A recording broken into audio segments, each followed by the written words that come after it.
So this is section 2, how does a text operate? And we looked in section 1 about what defines a media text. It also looked at the context of a piece of media and how that influences how we analyze it. So with section 2, what we're looking at is how does this text operate? In other words, if we know that a text gives us meaning about ourselves or our society, or our belief system, looking at how a text operates is looking at how that meaning is given. How do texts give us the meaning that we're talking about? So a very kind of straightforward, simple way of thinking about this could be to think of the text being a vehicle for meaning. In other words, the person that has produced this media text, they're trying to convey a message to you. And they're using that media text as a vehicle to deliver the message. Okay? So that's why we kind of call this a vehicle. It's a delivery system, right? The text carries a prescribed message. It has something definite to say to you. And the text itself is the vehicle for that. And this kind of way of thinking about media text eventually gave way to what's called the effects model, sometimes also called the hypodermic needle theory, which is that a media text, something you see on television or on film or hear in an album, whatever, that message has an effect on you, right? By the process of you receiving the message, there is an effect. So from this, what we get is we get these arguments that we've seen time and time again about how violent video games make people go out and commit violent acts. Why? It's based on an effects model is why. That this text, this video game is violent rather, and therefore the effect that it's having is to pass on this message of violence is okay to the player. Same thing for people that listen to, it was the same argument made for people that listen to rock and roll in the 50s. If you listen to that, you're going to do horrible, horrible things, right? So there's that vehicle for meaning. Now, another way to look at this is that perhaps the vehicle for meaning is not giving us something bad, but it's giving us something we need. And that's where we start going through this other kind of theory, uses and gratifications, which basically just says that we seek out and select media because it fulfills some need for us. The reason why we watch television, read a book, watch a movie, listen to an album is because it does something for us. And research has kind of borne out these 4 things that are major uses and gratifications. Of course, there's several others, but what we see first is that media can serve as diversion. In other words, it's escapism. Let's say that you've had a long day and you get home and you just say, hey, I just want to go take a bath and then sit down and watch TV and just call it a day. That is escapism. That's what TV is, that the purpose that it's serving for you. Get your mind off of thinking about the stress of the day. It diverts your attention. Another thing could be relationship building. So, for example, you watch a show because everyone's talking about it and you want to be able to have that conversation too. If everyone's talking about The Walking Dead or Game of Thrones, those shows, if everyone's talking about them and you haven't seen them, you can't have that conversation with them. So, in other words, watching that show helps you build relationships. Indeed, what we see is sometimes there's communities of people that come together over a show. The whole concept of fandom and being a fan of a certain show, and therefore having this connection to other people who are fans of the show. That's using media as a relationship building, right?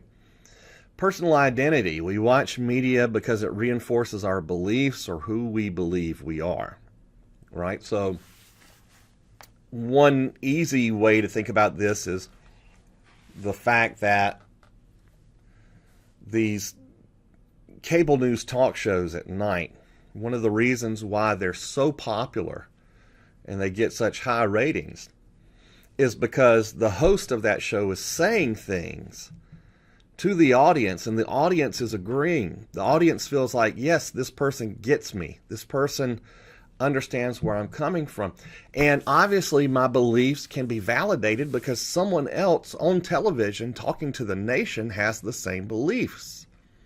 So therefore I must be okay with what I'm believing because it seems to be a shared thing. That tells you something about yourself. It reinforces your belief system. And then finally, surveillance. Why do we watch media? Because we want to be in the know. Kind of different than relationship building, in which you want to be in the know because you are building relationships, of course. Surveillance is more of you want this for your own personal gain, not so much for your ability to build relationships. So you watch the news because you want to see what's happening in the world, or you watch a sports game on ESPN or something. Why? Because you want to know the results, right? So you're just trying to get that info. Maybe why you watch Sports Center at the end of the day, because you want to have that base of knowledge yourself. So if we talk about things as a vehicle for meaning, another way to talk about things is as an ideological model.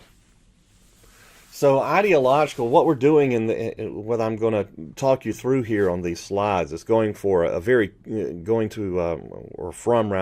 concrete way of making meaning to a very abstract way of making meaning. And so we're sliding down from concrete to more abstract, and we start to get into that with ideological models. So the first thing that you need to understand is that the manufacturer of the text is trying to convey a message to us. They're trying to tell us something. Now, it may be just very simple. For example, like a vehicle for meaning message.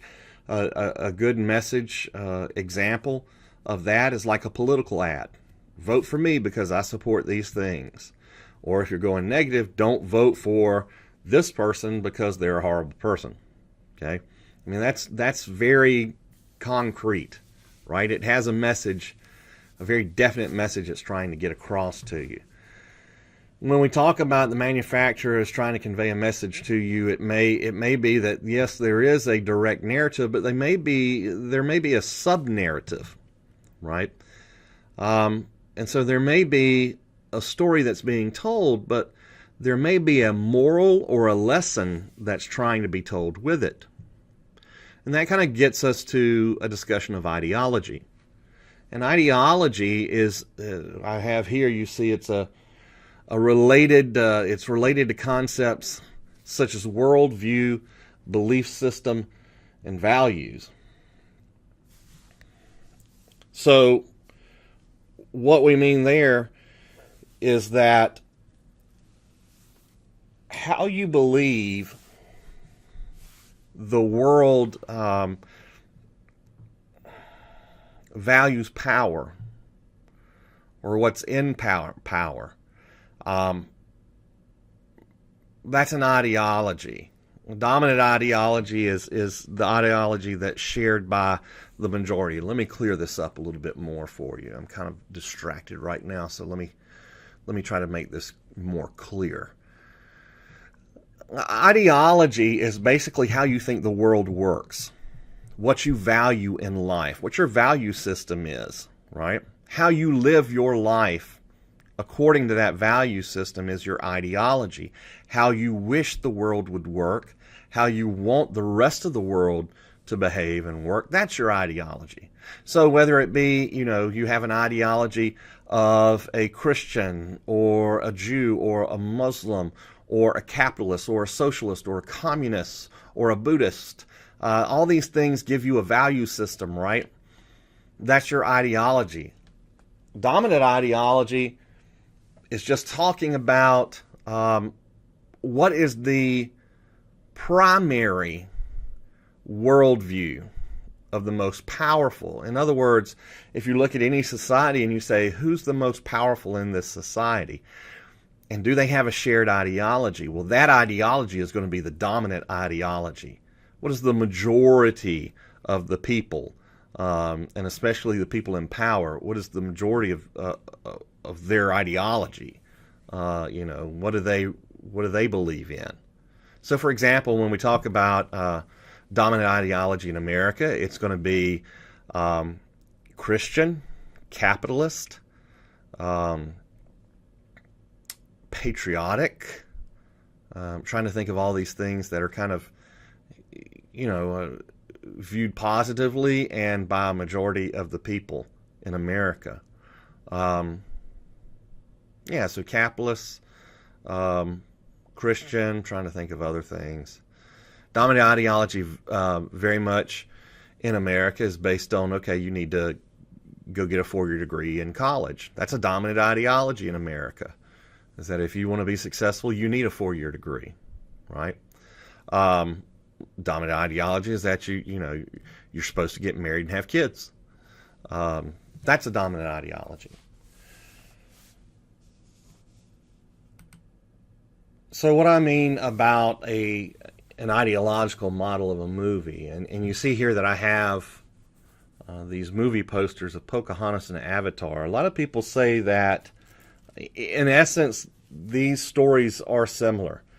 And it's kind of the story of the noble savage and the story of what is thought of as more sophisticated, educated people visiting natives and turning native. Okay, so if we look at Pocahontas, it's the new settlers coming to America and discovering the Indians, and whereas the new people are supposed to push out the natives, what you have is one person that the love interest of Pocahontas, he decides he would rather be native than help destroy the natives.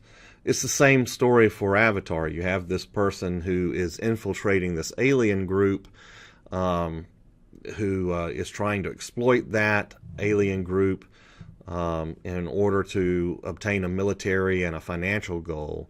And of course, the person who infiltrates ends up falling in love with the alien and supporting their cause more so. If we look at either of those movies and we see, okay, well, we have a couple of different things happening here. First of all, you have this surface narrative, this primary narrative, again, of people discovering new lands and trying to take advantage of those lands. There's also this ideological thing about, or this ideological statement being made by the creator of the movie and saying, hey, look, in our need to push forward and discover new things and to update and replace things, colonialism, building empire, all that, our typical drive to do that disadvantages people that we think are lesser, but in fact may be better than ourselves. And so it's both of these stories are kind of a warning of that, right? Don't be so hasty to try to replace something. Look for the value that is there, and the beauty that is there. So that's one way of saying that ideological message in those two movies. There's also another ideological message that's being spoken in both of them, but I'll focus more so on Avatar. James Cameron, who's the director of Avatar, he's not only telling that surface narrative of this battle between the aliens and the people of Earth. He is also telling that moralistic story that we just discussed of, don't try to subjugate people because you think that they're lesser than you. They may end up being your better. There's also another ideological message that Cameron's giving in this movie. If you look at Avatar, if you've seen that, you know that the two big battle scenes, the one in the middle of the movie and the one at the end, both revolve around the military attacking this environmental holy place. In the middle of the movie, they're attacking this tree. And it turns out in the final battle, they're attacking this other different kind of tree. Avatar is very definitely a movie about environmentalism. The military is there not so much because they want to control the world and they want a new Earth. They're there because they're trying to mine a rare element. This thing that's poorly named material called unobtainium, right? So there's this message of strip mining, mining for resources, destroying the environment. That's another ideological model that's happening that James Cameron is using.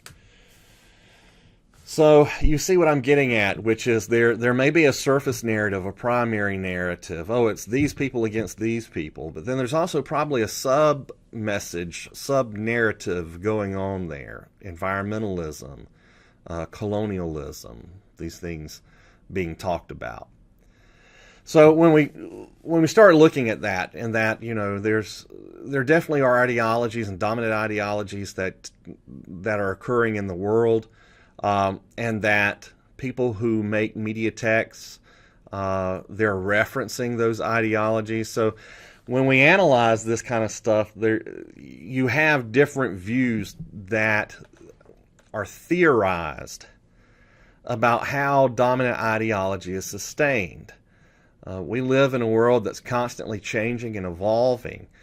But if you look at who holds power, there's very much this battle, that's going on always, where the dominant people, the elites, the ones that have the dominant ideology, this battle for them to kind of maintain that status quo. They don't want anyone to take away their dominance. And so we can look at different models of looking at how dominant ideology is sustained. And we can talk briefly about Marxism, also the concept of hegemony. If we look at Marxism, so as the name implies, it's based on the work of Karl Marx. And you can read books and books and books on Marx, and he was a very prolific writer and thinker. So when I talk about him, I have to boil it down a lot to kind of get the message across. But if you do that, if you boil it down a lot, and it probably is kind of insulting how much I'm boiling it down, but if you look at it at its very base, what Marxism is talking about is the battle between the haves and the have-nots. And he almost constructs that very, dual opposed system, right? The binary system, the haves, the have-nots. And so what he calls the haves is the bourgeoisie, small but powerful owners of wealth and property. These are the people that make the big decisions, right? Then you have the proletariat. The proletariat is the working class.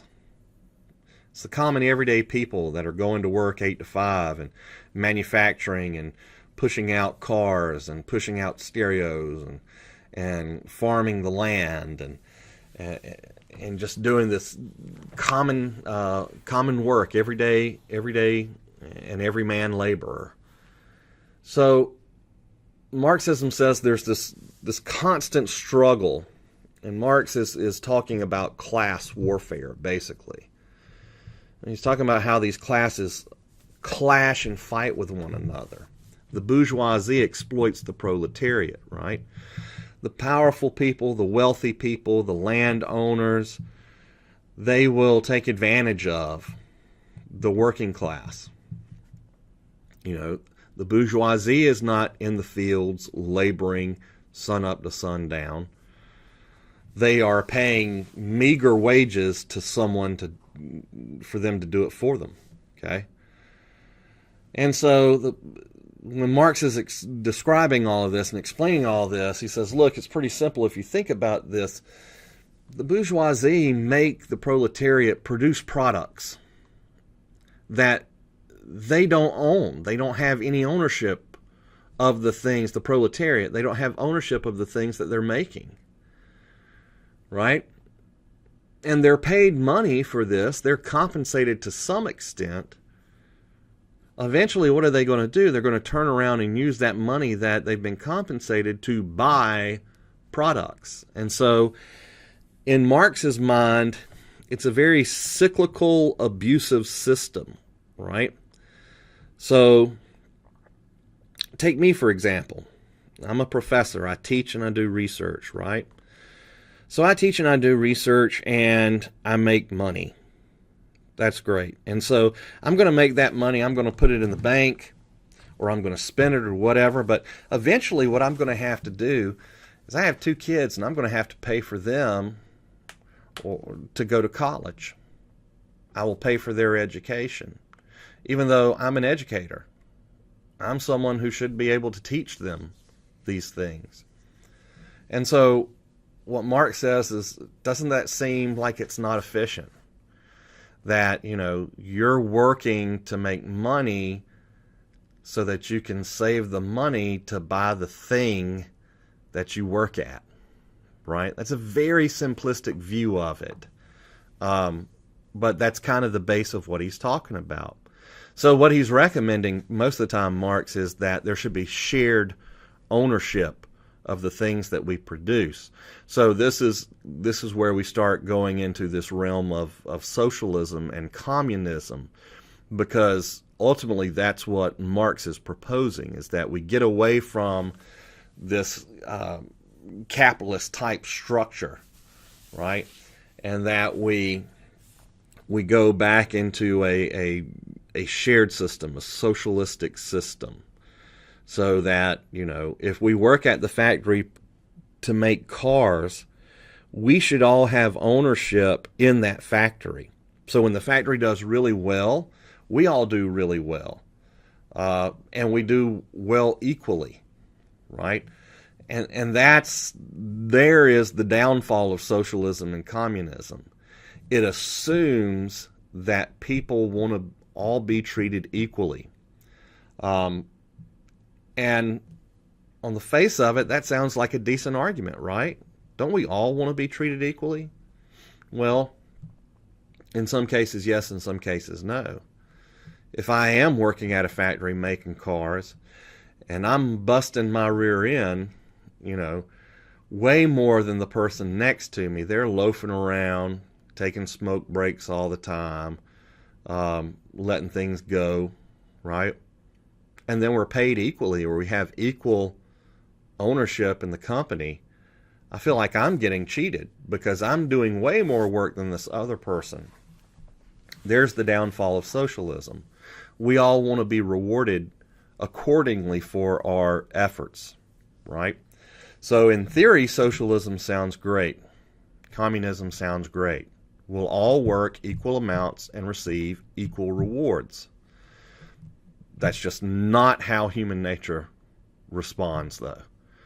If we do more, we want more, right? So Marx is reducing everything to class warfare and says, look, the bourgeoisie, they have power, they have money, they have land. So what they're going to do is they're going to use all that stuff, power, money, and land, and they're going to use that to keep the proletariat down.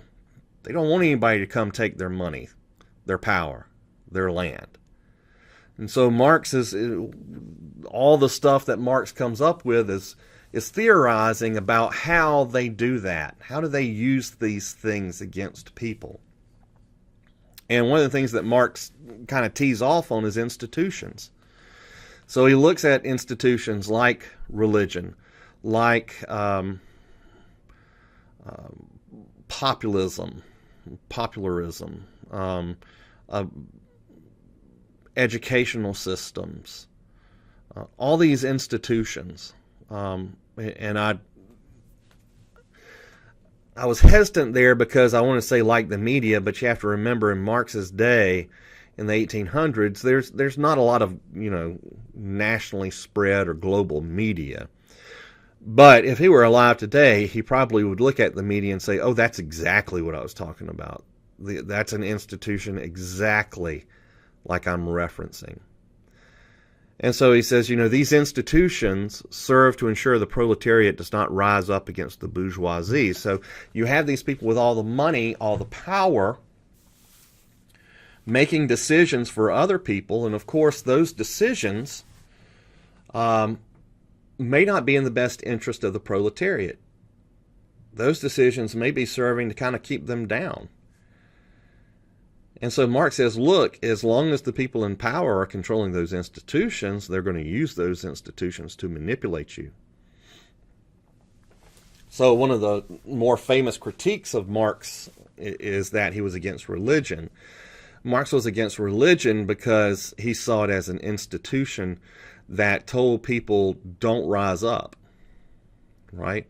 And I can kind of bend this into today's age, but first, the quote that he was known for and criticized for is that he was talking about institutions and he was talking about religion, and he was calling it an opiate of the people or an opiate of the masses. So you think about what an opiate does. It dulls the pain, right? It gets it so you're not thinking about the pain and what you need to do to really cure the pain. Rather, you're just focused on deadening it. And that's really what Marx was trying to say, is that these institutions, they numb your mind, they deaden your will or motivation. And I said I kind of tie this back today. If you look, there are criticisms going on right now about how pastors will tell you, well, look, if you'll just send me a little more money, or if you'll just pray a little bit harder, things will get better for you. Oh, getting a notification there. Don't need it. And so Marx is saying, look, that, and if we apply that to today, perhaps that's not the best message to say. If you want to be successful, just give more money. Just pray a little bit harder, right? Not that there's anything wrong with donating money or praying, but I think what Marx would say is, yeah, those things are okay, but what you really need to do is get up and act. Do something. If you're not happy with the situation you're in, change that situation. Don't sit back and wait for things to happen to you. Go out and make things happen. Marx is preaching revolution, right? And so when he sees the church telling people it's all going to be okay, just suffer through it, and when you pass away, you'll have heaven. Or, pray and things will get better. And Marx is saying, no, that's not what these people need to do. They need to go out and take power, not wait for power to be given to them. So if we move forward, we can also talk about Gramsci. What you're going to see with a lot of these talks about ideology is that Marx kind of starts the discussion and everyone else kind of builds off of it, but they still hearken back to Marx in a lot of ways. And so Antonio Gramsci is an Italian intellectual. And so he's looking at Marx and reading Marx, and he, for the most part, believes what Marx has to say, but he has a few criticisms and things to change in it. What Gramsci says is, look, I understand that you think institutions will always hold people back from creating revolution, but Gramsci says revolution does occur, though, right? Even though you have these institutions. Look at, for example, America and how America develops, right? You had this huge empire in the British colony, in the British Empire. that was instituting all these institutions and all these rules and regulations on the colonies, and there's no reason why America should have beaten a huge empire, but they did. And that's kind of what Gramsci is hinting at, is saying, look, you can say that, these bourgeoisie people, they make it so that you can't overcome, but Gramsci says you actually can. You can. And that part of that is you have to realize that you are being manipulated by these institutions, right? And so he comes into this this concept, this idea of hegemony. And what his contribution is to all this is to say, let's understand how hegemony works. Hegemony is the predominant influence of an ideological state apparatus over others. And so some government has this ideology that it supports and that it's preaching to everyone, and it uses its power, its influence, not just people, but rather government, rather a structure, right? It uses its power to dominate over others. Institutions play a part in maintaining that state, but people can resist and struggle against it, okay? So what Gramsci is talking about with this is that, yeah, Marx is talking about class warfare, but it may go beyond class warfare. It may be entire governmental systems that work against the interest of their own people. And so that government's institutions, the government itself, may be trying to manipulate people. What Gramsci says is the first step is to realize you are being manipulated, right? If you think about how we become persuaders, the best persuasion that people can do, right? Even if we talk about somebody, let's talk about a car salesman. The best car salesman is going to be the type of person that convinces you, the purchaser of the car, that you really can't do without the car. He's trying to convince you that all these ideas are really your ideas. Not that he's trying to manipulate you into thinking about something. He's trying to make you realize how you really want this for yourself. He's just there to help you get it. If I'm trying to persuade you to do something, the best and easiest way for me to ensure success is to make you think you had the idea yourself, right? If I want you to do something that I want, if I can make you think that you had the idea first, if I can manipulate you into that, I win. And so that's what Gramsci is saying, is that, look, the system is manipulating you from behind the curtain. You don't even see it. That's why you go along with it. But once you see it, once you understand that active manipulation against you, people will fight. And so that's Gramsci's take on how ideology is used.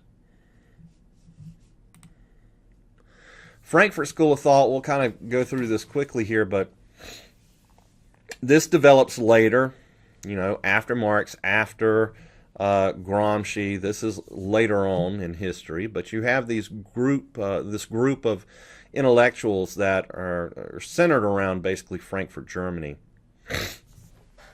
And they're coming up with this way of looking at Marxism and how Marxism applies to a more current time. And what they focus on is consumerism, right? How our nation has basically turned into not just nation, but our world really operates off of consuming things rather than producing things, right? We're all so worried about having money, having power. Why? Because we want to consume things. And so, therefore everything becomes a commodity, right? If you want something from me, that thing that I have, I can turn into a commodity, right? So let's say, I'm a professor. So let's say that that means, and this is not necessarily always true, but it means that I'm an intellectual, and that just at its raw basic thought is I can get good grades. That's my intellectual ability. My intellectual ability is that when I do assignments for things, I can make good grades. That gets turned into a commodity, right? People can hire me as a tutor, and I'm not saying that's how this really works. But for example, if you're a student and you're bright, you might try to turn that intellectual gift into a commodity. Would you like to buy my tutoring, my instruction, right? Frankfurt School is talking about stuff like that. How all these things, once people start realizing that they want them and they want to consume them, everything starts becoming a commodity. Think about art, why people make art. We always talk about people making art to express themselves, but what do? We turn around and you have people that buy art, right? You have a band that just wants to make music because it's fun to make music and it's creative and it gives them an outlet, but they'd really like to be at the top of the chart making gobs of money. We've turned all these endeavors into commodities that can be consumed. And make no mistake about it, we do consume these things, right? Everything that's hugely popular right now, eventually people will forget about because they have consumed all of the value in that thing. This is why all those bands that you loved when you were a preteen may not be around anymore. We consumed them. And the lifestyle that they had to continue to live consumed them as well, right? So Frankfurt School is based on Marxism. It investigates how the culture industry maintains dominant ideology. Oh yes, culture can be one of these institutions that maintains dominant ideology. Think about the brands that you buy, the brands you're loyal to, right? The types of music that you listen to. All these things that we would consider culture, the food you eat, the clothes you wear, right? That's all culture. And all of that can be turned into a commodity. And so Frankfurt is looking at that, focusing heavily on consumerism and how people are taught to believe consumerism is good. Everything gets reduced to a commodity. Therefore, there's no more independent thought and creativity. There's no just wanting to freely express yourself. It all becomes some kind of endeavor to sell your commodity or buy a commodity, right? So you look at things that ought to be highly creative, like television. Yet when you turn it on, we see there's 10 shows that are basically all the same thing. Different names, maybe different channels, but they're basically all doing the same thing. And so Frankfurt School even comes up with this other thing called pseudo-individualization, right? Standardized commodity objects are presented with an illusory veil of difference and diversity. The example that I like to talk about when I'm mentioning that is punk rock music. Okay, so you had punk that kind of comes about in the 70s in England, and punk music is a very reactionary art form against conservative Britain at the time, against this idea of what a faithful Britain is. An Englishman should value these things. Punk says no. It's against institutions, right? So one of the most famous songs in punk rock is Sex Pistols, disparaging the Queen of England.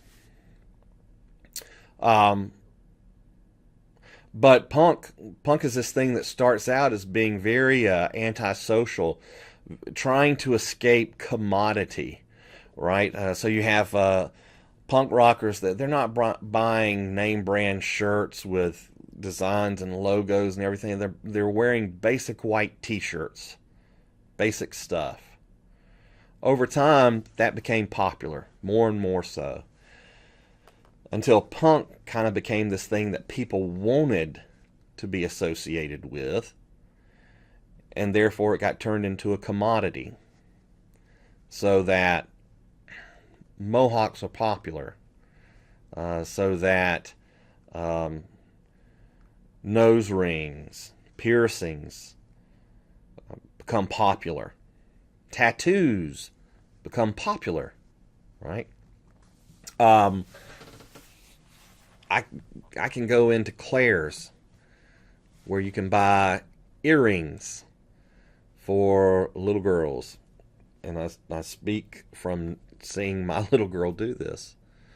When she was younger, she went to Claire's and she bought, it was earrings, but they were Hello Kitty earrings.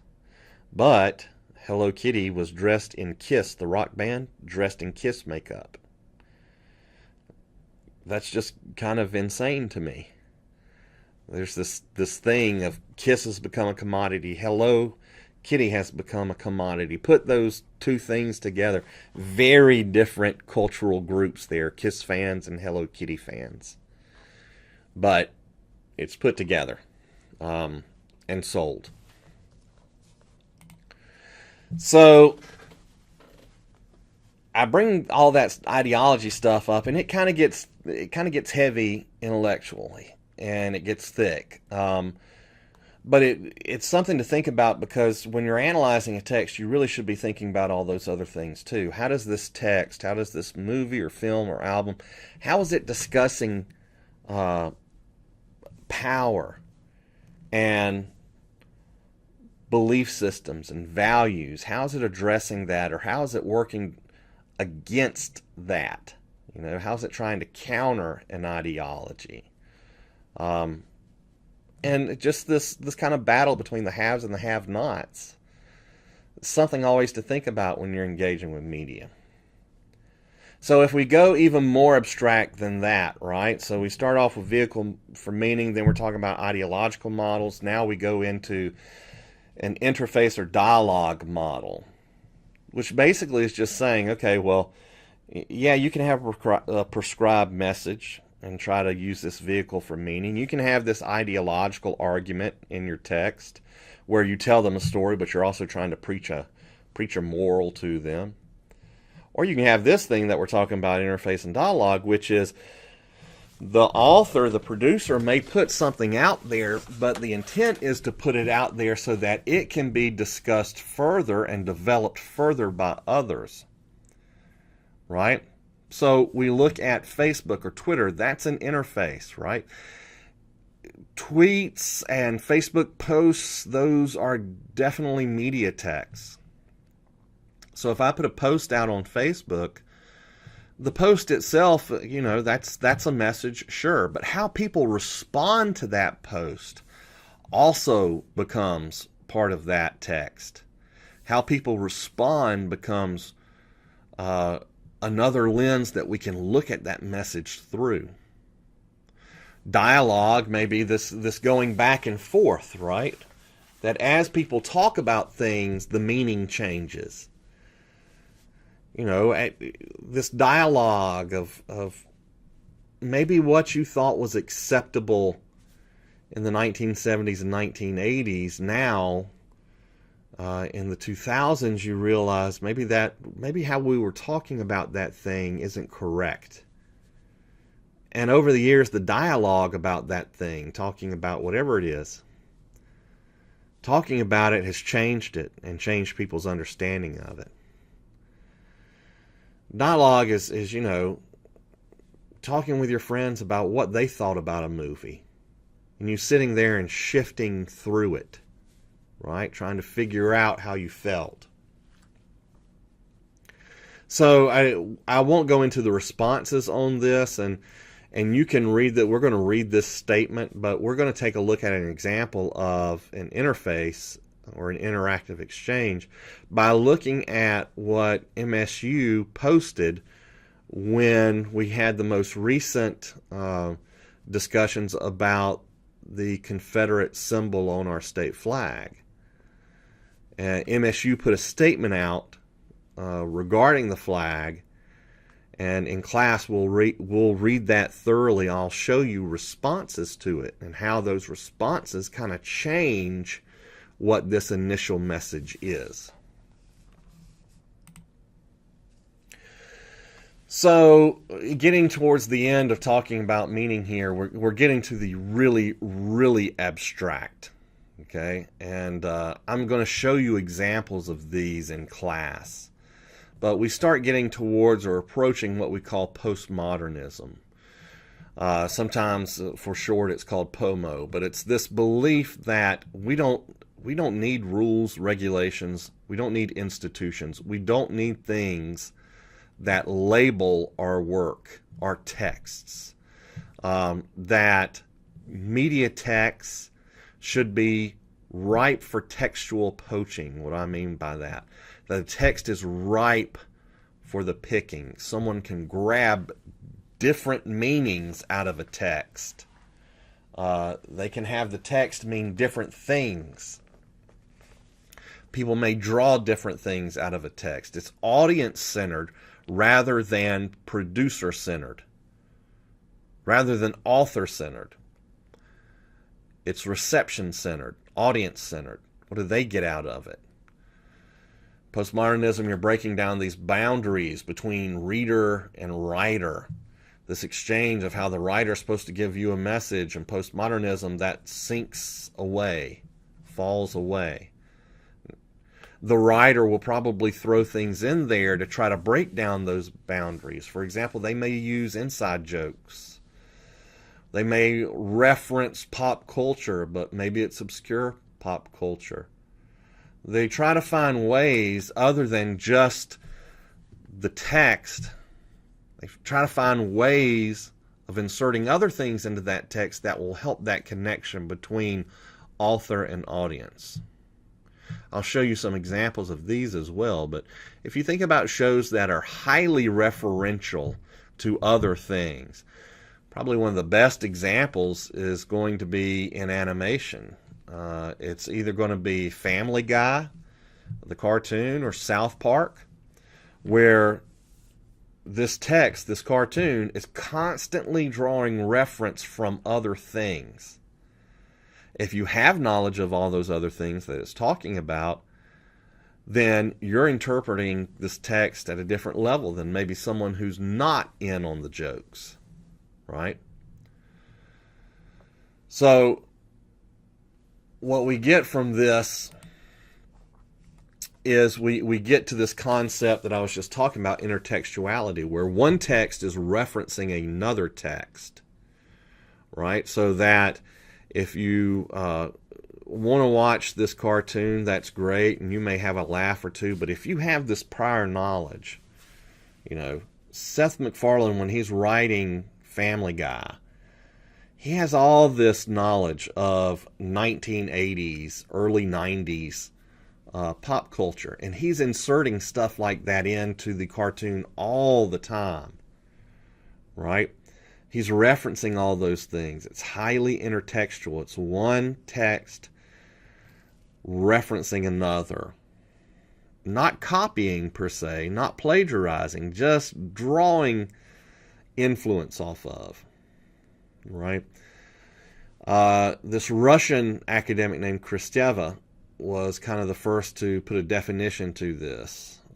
And in her writings about intertextuality, she says that every text is from the outset under the jurisdiction of other discourses which impose a universe on it. In other words, if you and I just sit down and we talk about a band, you have a new band that you're listening to, this new group. One of the first things I'm going to say when you're explaining it to me is I'm going to say, what do they sound like? And you're going to draw on those influences. Well, they sound like the Rolling Stones, except that there's a lot more harmony. And maybe the band, when they're playing music, they're drawing off of these past influences that they have.